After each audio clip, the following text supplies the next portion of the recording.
Please the court. Counsel, ladies and gentlemen of the jury, in her hands. When a person holds an object in their hands, they and they alone have the ability to choose what to do with it. If given a hammer, you can create or you can destroy. The choices we make with the objects we hold define both our accomplishments and our crimes. The defendant held a knife with her hands. The defendant held Winston Thomas's life in her hands. The defendant held the controls of the Tunnel of Terror in her hands. Because of her decisions and what she decided to do with the objects that she held, we as the prosecution are bringing forth 3 criminal charges: theft by deception, robbery in the first degree, and a count of murder. We as a state carry the burden of proof. What this means is that we must show you each element of every charge beyond a reasonable doubt. And what is a reasonable doubt, members of the jury? It's one that's based on reason, common sense, or logic. It has to be supported by the facts. What it's not is speculation, guesswork. What we heard today is an elaborate ticket scheme that started in the summer of 2012, well before August 3rd. This ticket scheme was orchestrated by the defendant and her co-conspirator, Cameron Poole. We heard today several stories about Cameron Poole in the ticket booth and eyewitness accounts, including Charlie Kaminsky, who saw a sleight of hand maneuver that Cameron Poole was executing.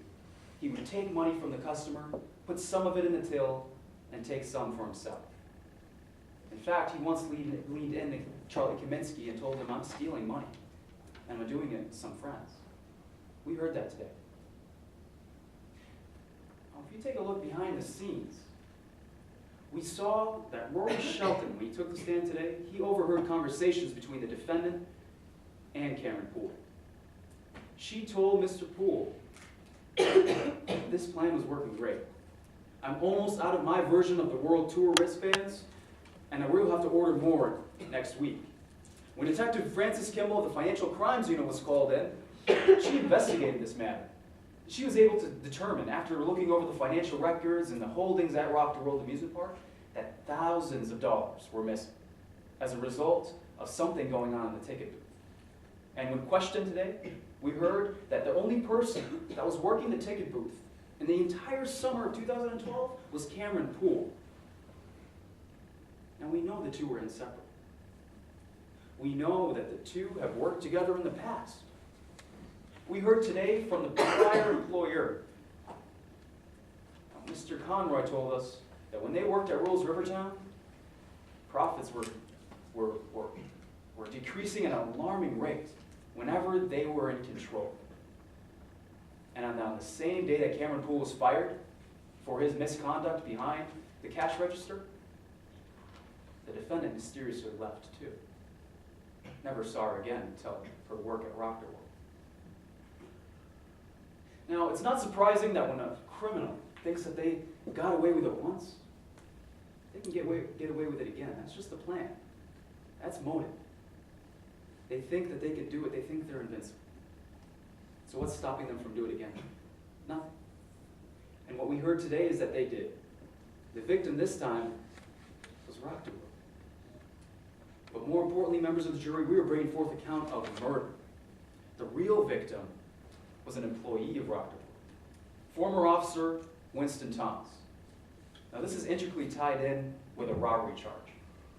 Now, in order to show you robbery, we must show that a deadly weapon was used or threatened the use of a deadly weapon in order to deprive some possession of Rock the World. Now we heard a step-by-step analysis from Detective Frances Kimball when she took the stand of the victim. When she interviewed the victim, Haley Floyd told us that Cameron Poole approached her ticket booth where she was working. He pulled out a blue-handled knife that we heard so much about today, held it up to her face and told her to give her all the money. But more importantly, members of the jury, that victim, Miss Floyd recognized that knife. She told Detective Frances Kimball that she saw that knife before, belonging to the defendant. What did we hear from Rory Shelton, the mascot? Rory Shelton saw a knife pass. We heard from Tyler Hartman, who was in the bathroom stall of the employee locker room. We heard that she was able to identify two individuals, Cameron Poole and the defendant. And that defendant, a transaction took place. A transaction of the deadly weapon. The defendant said, "Hey, I have an insurance policy for you," as she patted that blue knife. That blue handle was recognized by Tyler Hartman as well, back when she used to work at Rock Wood, belonging to the defendant. And what did the defendant do after patting it? She took it out and put it into Cameron Poole's employee locker. And she said, "You know where it is, if you need it." You have a small window of opportunity, she said. And that was August 29th, the day immediately before the robbery took place and Winston Thomas died. On August 30th, we heard that a robbery took place in that ticket booth. But more importantly, we saw what happened afterwards. Detective Frances Kimball was there on the scene. She heard screams, darted straight towards the ticket booth. And upon her arrival, Haley Floyd was down on the ground, pointing, "Stop it, stop him." And as you follow that finger, it was pointing right at Cameron Poole, running away from the ticket booth, but more importantly, towards the Tunnel of Terror. Now, why the Tunnel of Terror? The main entrance was right there where the ticket booth was, where people purchased their tickets for admission. Why wouldn't you just take the main entrance out? Well, the reason, members of the jury, is one. We heard today that the Tunnel of Terror was an enclosed ride. It was tented, meaning that if the lights were to go out, it would become pitch black. And that's exactly what we heard today. That when those lights went out, nothing was seen.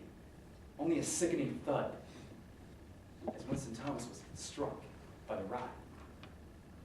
But the second reason why Cameron Poole ran straight towards that Tunnel of Terror was that it had one of the two exits to the park, an employee access door at the end. But the third most enticing reason, members of the jury, is because those controls to the ride were in the defendant's hands. The defendant was operating the ride on the day in question. The defendant had the opportunity, made the conscious choice to pull that lever. We heard that the day before, she wanted that robbery to succeed.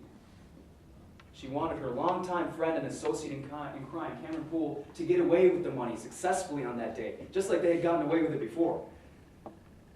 And that's why she put herself in control, why she put those controls in her hands and used it in such a manner to commit a crime. Felony murder, members of the jury, means that during the commission of a felony, someone dies. Whether you intended it, whether you're sorry, whether you planned it, doesn't matter. If someone dies and you're committing a felony, you're guilty of felony, or you're guilty of murder, excuse me. It's for this reason why you must find the defendant guilty of all charges.